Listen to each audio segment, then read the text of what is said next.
Kericuhan terjadi di sejumlah daerah saat rapat pleno rekapitulasi penghitungan suara pemilu 2024. Di Maluku Utara, seorang saksi partai politik mengamuk saat tahapan pencocokan data perolehan suara Kabupaten Halmahera Selatan. Saksi menemukan dugaan selisih suara di sejumlah TPS di Kecamatan Obi. KPU pun didesak melakukan penghitungan ulang. Di Halmahera Selatan, pleno rekapitulasi suara bahkan diwarnai adu jotos. Saksi partai politik yang protes menganiaya Ketua PPK Gane Barat Utara. Di Medan, Sumatera Utara, unjuk rasa diwarnai saling dorong dengan polisi.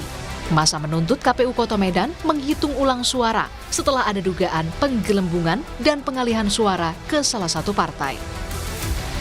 Sebenarnya kisruh selama proses rekapitulasi penghitungan suara juga terjadi setelah sistem rekapitulasi atau Sirekap milik KPU RI banyak diprotes. Dalam Sirekap ditemukan ketidaksinkronan data antara formulir C hasil dengan data di Sirekap. KPU pun kemudian memperbaharui laman Sirekap, jadi minus tabulasi diagram perolehan suara. Sirekap tetap berfungsi, yaitu mempublikasikan foto formulir model C hasil plano. Dan ini memang sesuai dengan tujuan utama Sirekap agar memperkenalkan foto formulir model C hasil plano kepada masyarakat. Nah, selama ini ternyata banyak pengakses Sirekap yang tidak melihat foto formulir model C hasil plano. Ya, sehingga pada akhirnya ketika terjadi ketidakakuratan teknologi Sirekap dalam membaca foto formulir model C hasil plano yang memuat data perolehan suara, maka itu menjadi polemik.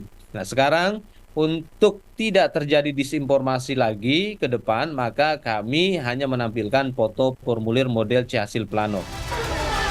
Koordinator Komite Pemilih Indonesia Jerry Sumampo menganggap emosi publik wajar.